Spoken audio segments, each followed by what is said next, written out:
दिव्या अपने घर परिवार की लाडली थी। स्वाभाविक है, उस लाड दुलार से वह शरारती भी बन चुकी थी। हमारे मोहल्ले के लगभग सभी परिचितों के घर में भी आंटी चाचियों के बीच खूब मस्ती करती थी, मानो वह शरारत की देवी बनकर अवतरित हुई थी। उसकी दिनचर्या मौज मस्ती तक ही सीमित थी। सबकी लाडली दिव्या अभी 14 बरस की हो चली थी, मगर पढ़ने लिखने से उनकी सदा ही नहीं बनती थी। घर में उसके सबसे सच्चे मित्र दादाजी ही थे। जो कुछ पैर सीखा वो दादाजी की बातें ही थी। उसे एक बात की बहुत चीड़ थी, वह थी शादी की बात। मगर दादाजी को यही बात बहुत भांती थी। वे अक्सर दिव्या के सामने शादी की बात करते थे, जिससे वह इतनी नाराज हो जाती थी जैसे आज ही उसके फेरे हैं। इस तरह जीवन में सब कुछ सामान्य घटित हो रहा था कि एक सवेरे दादाजी के पुराने दोस्त उनसे मिलने के लिए घर पर आए। दिव्या भी घर पर थी। घर के संस्कारों के मुताबिक उसने पांव छुए और पानी ला कर दिया। तभी दादाजी कहते हैं, बेटा इन्हें जानते हो, ये मेरे चूर्ण वाले साथी हैं। दादाजी की इस बात को सुनकर दिव्या खिलखिलाकर हंसने लगी। उनकी हंसी दादाजी के दोस्त को इतनी भा गई कि वे दिव्या को अपने घर की बहू बनाने का निश्चय कर चुके थे। उन्होंने अपने दोस्त को यह बात कह डाली। दादाजी के लिए यह घर बैठे गंगा आई जैसी बात थी। वे अपनी लाडली के रिश्ते के लिए हमेशा चिंतित रहते थे।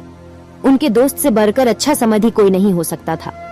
अगली पंचमी तिथि को दिव्या की शादी करने का निश्चय किया। जब यह बात उसके कानों में पड़ी तो वह रोए जा रही थी, मानो उसके प्रिय दादाजी ही उसे घर छुड़वाने पर तुले हैं। इस सब की आस घर वालों को भी थी।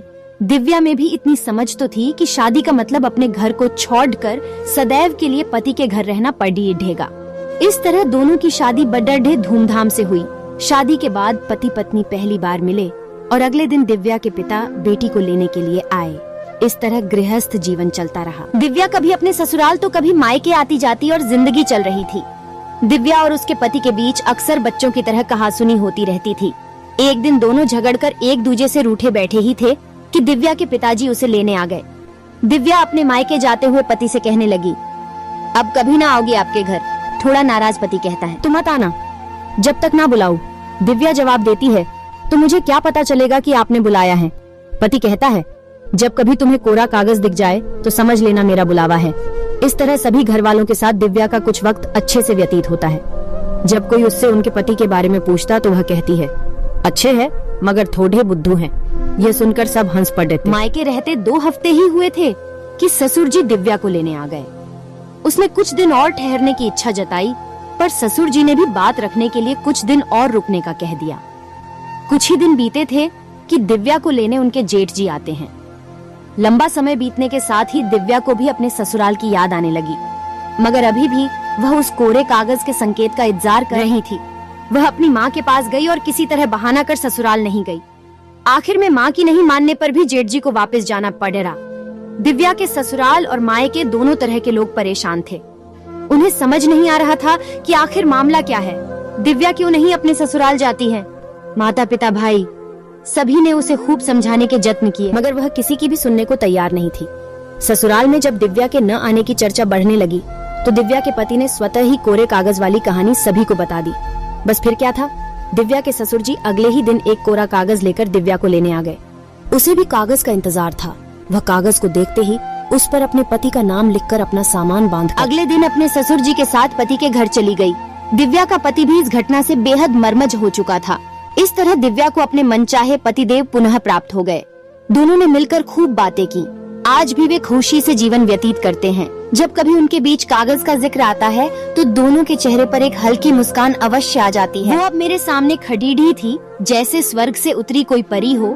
मेरी नजरों में जैसी उसकी तस्वीर कैद हो गई। मैं तो बस उसे घुरा जा रहा था, नजरें हट नहीं रही थी। अचानक हाथ से चाय का गिलास गिर गया, तब सकपका गया। तभी एक नजर उसने भी मिलाई। चाय वाले को गिलास के पैसे भी लौटकर फिर उन्हें ही देखने लग गया। बड़ी ही खूबसूरत मॉर्निंग थी। वह होटल से पापा के लिए मिठाई लेने नहीं पहुंच सकी। मेरी पढ़ाई पूरी हो गई। मैं एक स्कूल में प्रिंसिपल बन गया। एक दिन उसी कॉलेज में मेहंदी लगाए वो परी को एक बच्चे के साथ जाते देखा। दिल ने मुझसे कहा, एक बार हिम्मत करके दिल की बात उनको बता दो, लेकिन मन में फिर भी लज्जा थी। मैं बस उन्हें ही देखा जा रहा था।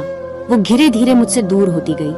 मैं तेजी से दौड़ा और उनकी तरफ गया। कुछ कदम जाने के बाद आहट सुनकर वो पीछे मुड़ी और मेरे कदम वहीं थम गए। सांसें फूल रही थी। वह मुड़कर बोली, प्यार करना आता है, इजहार करना नहीं आता, दिल जोड़ना नहीं आता। शायद गिलास तोड़ने वाले दिल टूटने की आवाज सुन नहीं पाते। उन्हें किसी के दिल का टूटना गिलास टूटने जैसा ही लगता है। इतना कहकर वो चल पड़ी जाते जाते ये कह गई, काश तुम्हें प्यार का इजहार भी करना आता। दोस्तों, आपको हमारी यह कहानी कैसी लगी हमें कमेंट करके जरूर बताएं और वीडियो को लाइक और चैनल को सब्सक्राइब कर दें। धन्यवाद।